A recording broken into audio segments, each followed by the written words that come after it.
Godavarikhani fine line నుండి విఠల్ నగర్ వరకు అధ్వానంగా మారిన రోడ్లను మెరుగుపరచాలని కోరుతూ కాలనీవాసులు గురువారం సాయంత్రం రోడ్డుపై కూర్చొని నిరసన వ్యక్తం చేశారు. సందర్భంగా కాలనీవాసులు మాట్లాడుతూ రోడ్లు గుంతలుగా ఏర్పడడం వల్ల తరచూ ప్రమాదాలు సంభవిస్తున్నాయని ఆవేదన వ్యక్తం చేశారు. అధికారులకు ఎన్నిసార్లు విన్నవించినా పట్టించుకోవడం లేదని వాపోయారు. ఇప్పటికైనా పాలకులు అధికారులు స్పందించి రోడ్డు మరమ్మతులు చేయించాలని కోరారు.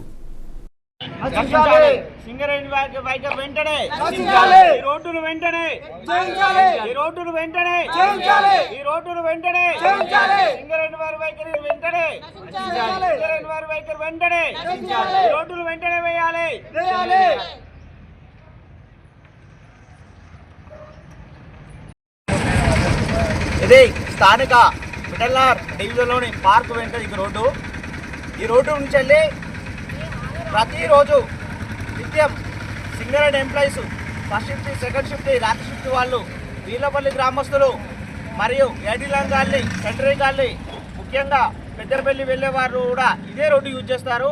మా విడలార్ బస్తీ వాసులు అటు మన పార్క్ దగ్గర వాళ్ళు ప్రతి ఒక్కరు ఇదే రోడ్డు ఒక మెయిన్ రోడ్ యూజ్ చేస్తారు. కానీ ఈ రోడ్డు అనేది చాలా నిర్లక్ష్యానికి గురైంది. పక్కనే సింగరేణి బిల్డింగ్స్ కూడా ఉన్నాయి. పార్కు నిత్యం చాలామంది వాకర్స్ కూడా వస్తారు. ఈ రోడ్డు వెంట చాలామంది మాజీ కార్పొరేటర్లు కూడా ప్రతిరోజు వాకింగ్ వెళ్తారు. కానీ ఈ రోడ్డును మాత్రం పట్టించుకోవట్లేదు. అధికార పార్టీ వారైనా ప్రతిపక్ష వారైనా ఎవరు దీని గురించి పట్టించుకోవట్లేదు. ప్రతి వారానికి ఒక యాక్సిడెంట్ అవుతుంది. 5 సంవత్సరాల క్రితం ఒక ఇద్దరు చనిపోయి ఇదే రోడ్డు మీద. గత 4 నెలల నుండి ప్రతి వారం ఒక యాక్సిడెంట్. నిన్న రాత్రి ఒకతను యాక్సిడెంట్ అయ్యి అతని కాలు మొత్తం విరిగిపోయి హైదరాబాద్లో ఇప్పుడు ప్రాణాలతో కుట్టుమిట్టాడుతున్నాడు. అక్కడ రక్తం మొత్తం గడ్డగట్టింది. అయినా ఈ రోడ్డు గురించి ఒక్కరు కూడా పట్టించుకోవట్లేదు. ఆడున్న బదారున్నాయని కూడా కొడతాళ్ళు, అన్ని ఎత్తాళ్ళు. మరి ఏంది ఇప్పుడు ప్రస్తుతం గ్రామ పంచాయతీ సర్పంచ్ ఎలక్షన్స్ జరుగుతున్నాయి. మాకు కూడా సర్పంచ్ ఎలక్షన్స్ పెట్టండి. ఇది కార్పొరేషనా సర్పంచ్ గ్రామ పంచాయతీ అనుకుంటున్నారా? ఇది ఇంత దరిద్రంగా ఉంటుందా రోడ్డు? వర్షం పడితే మాత్రము ఒక్క సైడ్ మంచిగా ఉందని అటు నుంచి వచ్చిన ప్రతి ఒక్కరు ఒక్క సైడ్ నుంచి పోవడం వల్ల సింగరేణి ముఖ్యంగా రాత్రి డ్యూటీ వెళ్ళే వాళ్ళకైనా కాంట్రాక్ట్ ఎంప్లాయీస్కైనా ఎంతగానో ఇబ్బంది పడుతుందో ఇక్కడ ఉన్న ప్రతి ఒక్కరికి, ఇక్కడ నివసించే ప్రతి ఒక్కరికి తెలుసు. వారానికి ఒకరు యాక్సిడెంట్ అవడు, బంజురేట్ వచ్చుడు, హాస్పిటల్ పట్టుకపోవడు, స్టేషన్ పోవడు. ఇదా పద్ధతి? ఈ రోడ్డు వేయడానికి ఎందుకు? జీఎం గారికి మొన్ననే వినతి పత్రం వస్తే డీజీఎం గారికి పంపించారు. సివిల్ డిపార్ట్మెంట్కి పంపించి నెల రోజులు అవుతుంది. నెల రోజులు ఆపించడు 2-3 సార్లు పోతే ఇప్పటికీ దీన్ని పట్టించుకోలేదు. దీని తర్వాత వచ్చిన వారికి ప్రతి ఒక్కటి పట్టించుకొని అన్ని శాంక్షన్ చేసిండు. మరి రోడ్డు గురించి నిర్లక్ష్యమా? మా బతుకుల గురించి నిర్లక్ష్యమా? ప్రతి నిత్యం నేను ఉండి 30 సంవత్సరాలు అవుతుంది ఇక్కడ ఉండి.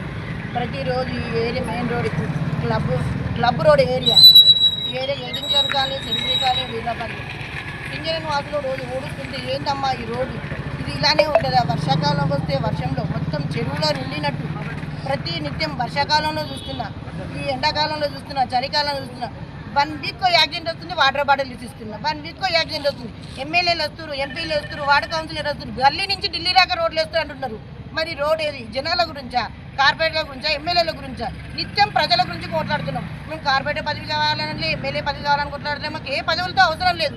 ఈ జనాల గురించి, జనాల నిత్యం రోడ్డు వందలాది మందిలు వెళ్తున్నారు. మరి ఎమ్మెల్యేలు, ఎంపీలు, వార్డు కౌన్సిలర్ వాకింగ్కి వస్తున్నారు, వెళ్తున్నారు. కళ్ళ కనబడట్లేదా? చట్టానికి కళ్ళు లేవన్నట్టు మనసులకు కళ్ళు లేవా? అందరు కోరాలి డబ్బుల మనీ గురించే కానీ మనసుల గురించి కదా. మానవత్వం లేదా? రాజకీయ నాయకులకు ఇప్పుడు నేను చెప్తున్నా, నేను ఒక మహిళా సోదరిగా చెప్తున్నా. నేను బండి నడిపేదాన్ని కాదు, డ్యూటీకి వెళ్ళేదాన్ని కాదు, సింగరేణి కార్మికురాలు కాదు. నిత్యం డైలీ చూసి ఒక నివాసిని, ఒక గృహిణిగా చెప్తున్నా. జనాలు పడుతున్నారు, చనిపోతున్నారు. వాటర్ బాల్ ఇస్తున్నా, అంబులెన్స్ ఇస్తూ పంపిస్తున్నా. ఇదా రాజకీయాల దగ్గర ఉన్నది? ఇదా నిలువు దోపిడీ? ఇదా ఎమ్మెల్యేలా, ఎంపీలా, వార్డు కౌన్సిలరా? ఇదా ప్రతినిత్యం కొట్లాడేది? సర్పంచుల పదవులు, ఎమ్మెల్యే పదవులు కొట్లాడేది ఇదా? రాజకీయ పదవులు ఇదా? నిత్యం నిలువు దొరుకు మనుషులను చంపుకొని కొట్లాడుతున్నారు. ఈ కార్యక్రమంలో కాలనీవాసులు కటక్ ప్రవీణ్, సంధ్యారాణి, ఉదయ్, జయమ్మ, మేరు లింగయ్య, శ్రీనివాస్, శ్రీకాంత్, ఐలయ్య, నరసింహ తదితరులు పాల్గొన్నారు.